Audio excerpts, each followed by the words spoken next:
Praise the lord. యేసుక్రీస్తు నామమున దేవుడు నీ అవమానాన్ని ఘనతగా మార్చు దేవుడు. ఆమేన్. హల్లెలూయా.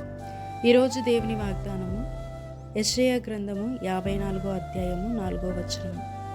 భయపడకుము, నీవు సిగ్గుపడనక్కర్లేదు, అవమానము తలంచుకుము.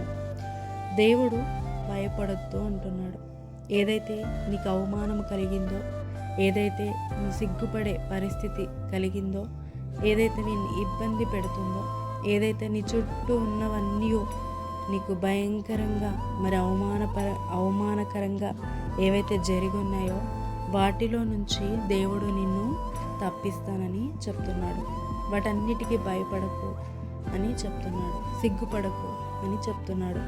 ఎందుకంటే ఆయన మాత్రమే నిన్ను విడిపించేవాడు, ఆయన్నే నీకు సహాయము చేయదేవుడు.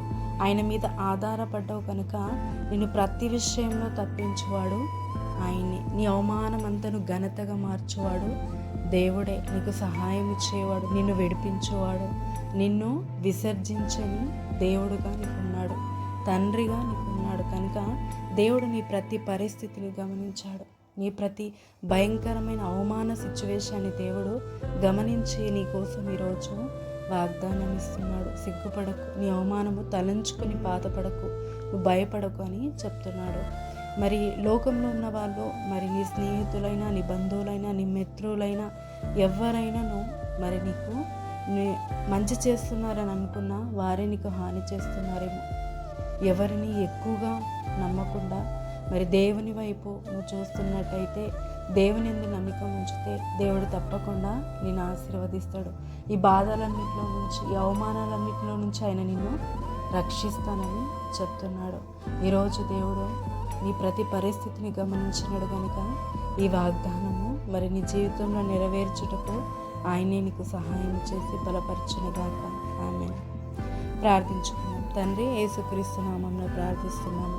అయ్యా, సిగ్గుపడనక్కర్లేదు, నీ అవమానము తలంచుకు అని, భయపడకు, నేనున్నానని వాగ్దానం చేశావు. అయ్యా, ఇలా మాకెవరు ధైర్యం ఇస్తారు? నీవే మమ్మల్ని రక్షించకపోతే మరి ఎవరు రక్షిస్తారు? ఇంకా రక్షకుడే లేడు ప్రభా. నీవే మా ప్రతి బాధని ఎరిగిండి మా అవమానాన్నంతా ఘనతగా మార్చుటకు ఈ వాగ్దానాన్ని మాకు ఇచ్చావు ప్రభా. ఇంకా ఎప్పటికీ అవమానము రాకుండా, సిగ్గుపడని పరిస్థితి రాకుండా, ఎందుకు ఇలా జరిగిందని బాధ తలంచకుండా సంతోషంగా నువ్వు మార్చినందుకు వందనాలు. ప్రతి భయంలో నుంచి మరి ప్రతి బాధలో నుంచి నువ్వు విడిపించినందుకు నీకు వందనాలు. మరి నువ్వన్ని విషయంలో దీవించి ఆశీర్వదించి ధైర్యపరచండి.